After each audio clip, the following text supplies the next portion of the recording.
Selamat pagi, selamat bertemu kembali. Di sini saya akan mencoba membahas sekilas mengenai kompetensi keahlian tata boga. Lebih jelasnya, lebih detailnya, mari kita belajar bersama mengenai apa itu tata boga.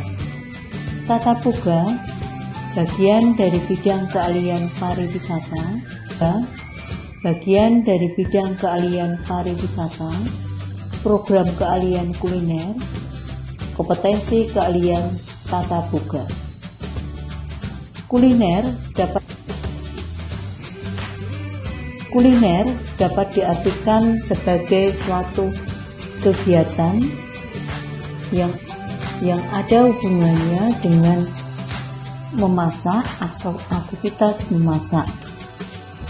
Kuliner juga dapat dimaknai sebagai hasil olahan yang berupa lauk pauk, panganan maupun minuman. Jadi, kuliner tidak akan lepas dari kegiatan konsumsi sehari-hari.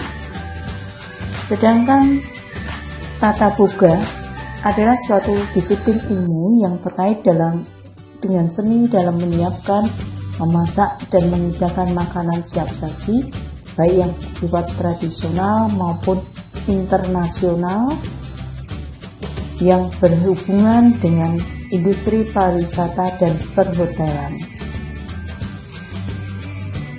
Berikutnya yang kita bahas adalah tujuan dari kompetensi keahlian tata boga di SMK Negeri 1 Wonosobo. Ada 6 tujuannya.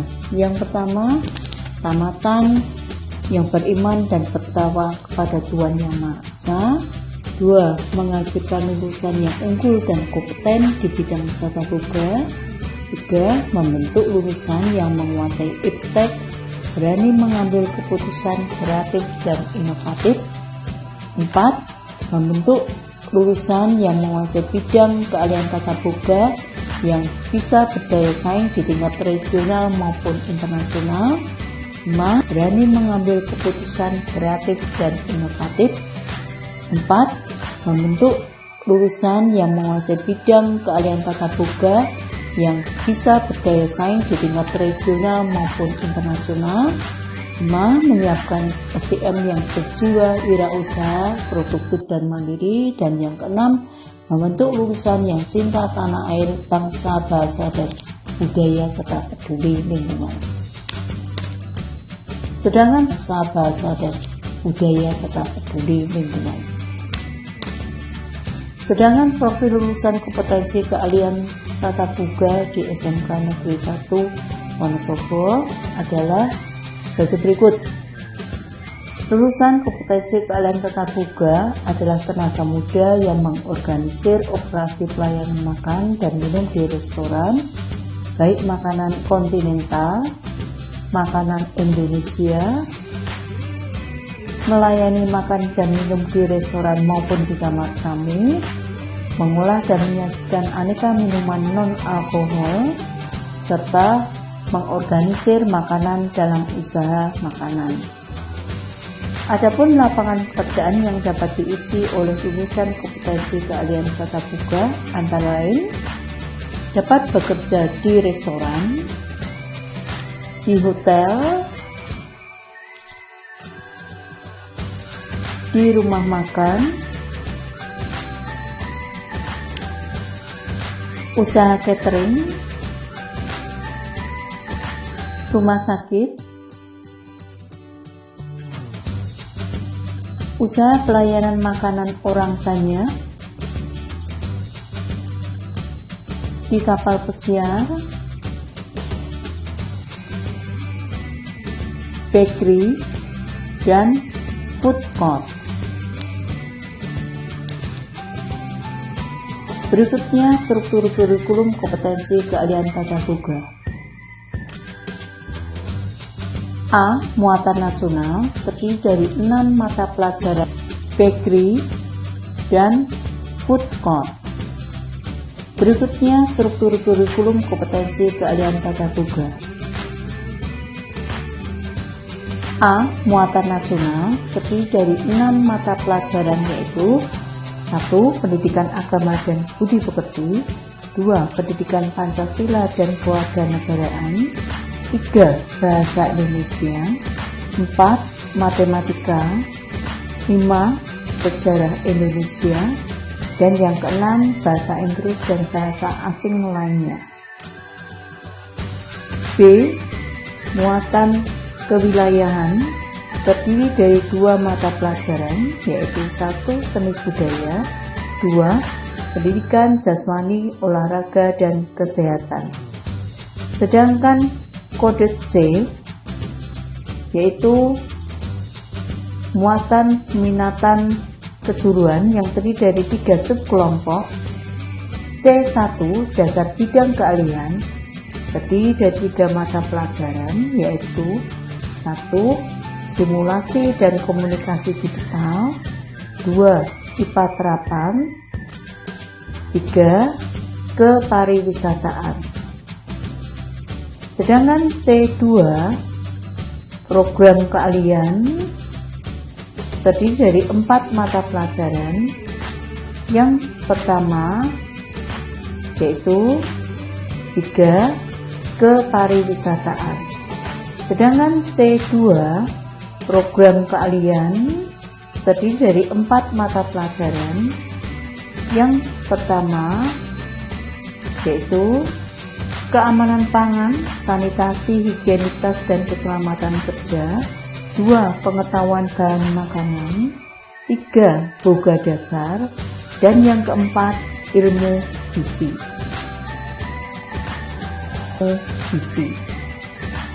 Sedangkan C3 dasar kompetensi kejuruan terdiri dari 5 mata pelajaran, yaitu 1. Tata hidang. 2. Pengolahan dan penyajian makanan. 3. Produk kek dan kue Indonesia. 4. Produk pastry dan bakery. 5. Produk kreatif dan kewirausaha. Lebih jelasnya bisa kalian lihat tabel struktur kurikulum di bawah ini, baik untuk C1, C2, dan C3. Untuk mata pelajaran dengan kode C1 dan C2 dipelajari di kelas 10, hanya dipelajari di kelas 10. Sedangkan untuk C3 dipelajari di kelas 11 dan dilanjutkan di kelas 12. Peserta didik dinyatakan tuntas atau lulus untuk mata pelajaran baik C1, C2, dan C3 jika memenuhi KKM. Kriteria ketuntasan minimal dengan nilai 80 baik untuk nilai pengetahuan maupun nilai keterampilan. Lebih jelasnya, mari kita lihat video di bawah ini. 80 baik untuk nilai pengetahuan maupun nilai keterampilan. Lebih jelasnya, mari kita lihat video di bawah ini. Hobi masak? Pengen punya usaha kuliner? Jadi chef di luar negeri? Atau jangan-jangan kalian pengen jadi juri master chef kayak Chef Juna? Masuk jurusan GDS. Ada 5 hal yang akan saya jelaskan di sini tentang jurusan Tata Boga. Oke, apa aja? Check it out. Jadi, kita mau belajar apa aja? Belajarnya apa saja sih di jurusan Tata Boga ini? Ya, jadi sama seperti di perhotelan. Jadi mulai dari ada C1, kemudian ada mata pelajaran yang pokok dan lain-lain. Kalau misalnya untuk di kelas 10, yaitu biasanya kalian akan belajar tentang bagaimana keilmuan di Tata Boga secara mendasar. Misalnya ada IPA terapan. Kenapa harus ada IPA terapan? Karena nanti kalian akan membahas tentang bagaimana gizi-gizi itu, kemudian nanti bagaimana kalian tahu tentang bahan-bahan ya yang merupakan satuan unsur, ada juga kepariwisataannya, dan juga ada boga dasar dan juga ilmu gizi. Kemudian nanti yang terakhir ada bahan makanan. Nah itu untuk di kelas 10 kalian akan belajar itu dulu. Kelas 11 ini kalian akan betul-betul belajar tentang bagaimana tata boga itu, bagaimana pembelajaran di tata boga dan seperti apa pembelajaran di tata boga. Nah untuk di kelas 11 itu ada beberapa pelajaran yang memang harus kalian bisa kuasai dan juga skill yang memang harus kalian miliki untuk belajar di sini atau sekolah di sini. Nah untuk paket keahlian yang memang harus kalian punya di tata boga itu ya, yang terdiri dari ada tata hidang, kemudian ada pengolahan dan penyajian makanan kontinental, kemudian ada pengolahan dan penyajian makanan Indonesia juga, kemudian ada hidangan, kesempatan khusus fusion food dan pengolahan usaha boga. Nah apa aja sih ini satu persatu? Jadi kalau misalnya dijelasin terlalu panjang juga. Jadi intinya kalau untuk tata hidang itu adalah bagaimana kalian menyiapkan peralatan untuk dipakai pada saat makan. Kemudian nanti ada pengolahan dan penyajian makanan kontinental, itu lebih kepada bagaimana kalian menyajikan atau membuat makanan barat, ala-ala barat ya, karena kita tahu ada ilmu yang namanya gastronomi. Nah itu kan kalau misalnya kita ceritain lebih panjang lagi ya. Jadi untuk keahlian yang memang betul-betul kalian harus kuasai adalah seperti itu. Kemudian yang ketiganya juga ada pengolahan makanan Nusantara atau Indonesia. Nah di sini kalian akan belajar bagaimana memasak dan keilmuan tentang makanan Nusantara. Jadi memasak ini bukan hanya sebagai hobi, jadi ini adalah sebagai ilmu juga. Okay? Kemudian yang keempat ada hidangan kesempatan khusus fusion food. Nah di sini maksudnya adalah kesempatan khusus itu misalnya ada acara-acara tertentu, misalnya kalau di Bali kan ada hari besar agama, nah itu kan ada makanan apa gitu. Misalnya pada saat Idul Fitri identiknya dengan ketupat dan lain-lain. Kemudian ada yang dalam hal ini ada juga kemudian tentang pengolahan produk cake dan kue Indonesia ataupun pastry dan bakery. Nah itu juga akan kalian dapatkan dan akan kalian pelajari. Ya. Kemudian yang terakhir adalah pengolahan usaha boga. Nah bagaimana kalian mengimplementasikan atau bagaimana kalian cara menjual usaha yang sudah kalian buat. Nah karena di sini tata boga ini merupakan jasa dan juga produk. Jadi memang ada produknya. Produknya apa? Produknya makanan, baik makanan luar negeri ataupun makanan cake, bakery dan yang lain-lainnya. Nah itu untuk di kelas 11. Kemudian untuk di kelas 12 apa? Di kelas 12 masih tetap sama, akan belajar tentang hal-hal yang tadi. Jadi lebih kepada nanti penerapan dan pendalaman ilmunya seperti apa. Karena di kelas 12 itu kalian sudah PKL dan juga mungkin kalian sudah bisa menjadi senior ya di jurusan kalian untuk mengajari adik tingkat kalian sampai nanti kalian ujian dan lulus. Nah itu lulus sudah terserah ya.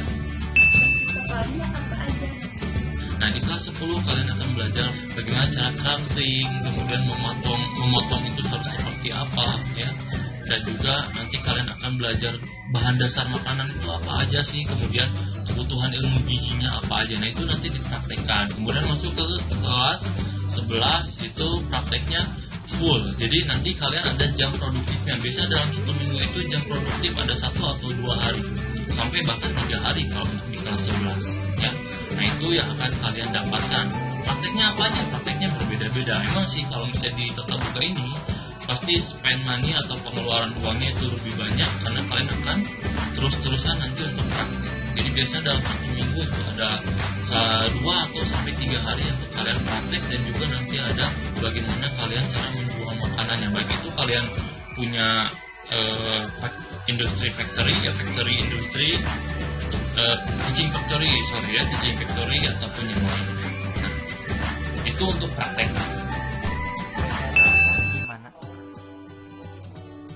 Jadi kalau misalnya kalian sudah masuk ke tata boga di kelas 11, tadi saya sudah jelaskan bahwa kalian akan pergi ke PKL. Nah di sini PKL-nya kalian bisa di mana saja. Yang penting ada tempat untuk kalian bisa mempraktikkan apa yang sudah kalian jalankan atau yang sudah kalian belajar di sekolah. Tapi biasanya kalau untuk siswa atau siswi tatap muka itu biasanya kebanyakan di hotel ataupun restoran. Nah, ini kalian harus selektif dalam memilih hotel ya ataupun restoran, yang bukan asal-asalan restoran yang ada ya misalnya restoran yang cuman kitchennya ya hanya komporinai ataupun tempat memotongnya juga hanya dari nampan yang biasanya ada di dapur, ya seperti dapur ibu kita biasa, jangan. Nah, kalian harus selektif, kalau bisa di hotel bintang 4, bintang 3 sampai bintang 5. Kenapa kalian harus memilih hotel berbintang? Karena hotel berbintang itu ada departemen untuk memasak, misalnya untuk di kitchennya ada hot kitchen, kemudian ada pastry, ya ada food kitchen. Nah, itu kalian akan betul-betul tersalurkan apa yang sudah kalian pelajari, bahkan akan lebih kalian mampu mengeksplor diri kalian ya, karena basically sudah belajar di sekolah, kemudian nanti ditambah juga dengan yang ada di PKL. Jadi gunakan kesempatan PKL ini untuk kalian bisa maju, oke?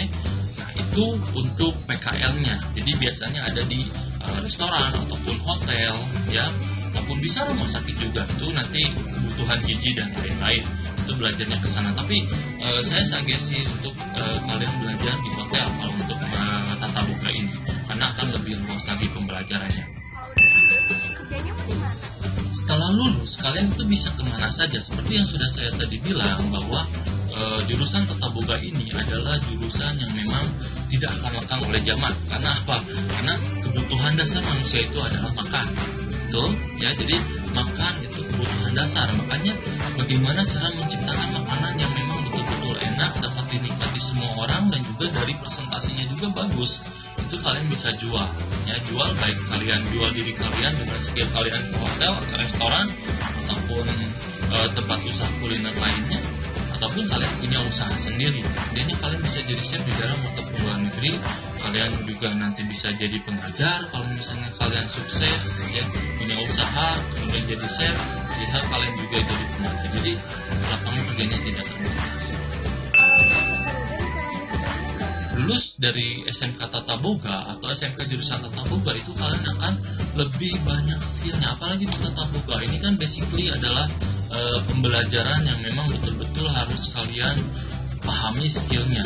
Ya, misalnya kalian sudah punya skill di SMK, kemudian nanti kalian pengen lanjut kuliah tapi nggak mau di Tata Boga lagi, ataupun misalnya kalian ke Tata Boga lagi, itu lebih bagus. Tapi kalau misalnya kalian maunya, saya sudah cukup ini untuk ilmunya, ilmu skill saya sudah memadai, oke, saya mau buka usaha. Terus bagaimana sih cara membuka usaha? Nah, kalian mungkin bisa masuk untuk ke jurusan manajemen, ataupun nanti kalian bisa masuk ke jurusan bisnis ataupun akuntansi dan lain-lain. Karena yang namanya kuliah itu tidak hanya sebatas ilmu yang sudah kalian punya di masa yang lalu atau misalnya di masa kalian sekolah. Jadi tentu saja bisa lanjut kuliah. Oke, for your information, kemarin di komen itu banyak yang nanya, bagaimana dengan bahasa Inggris dan lain-lain. For your information, untuk di bidang pariwisata, saya ingetin sekali lagi bahwa yang namanya bahasa Inggris itu sangat-sangatlah penting. Kenapa?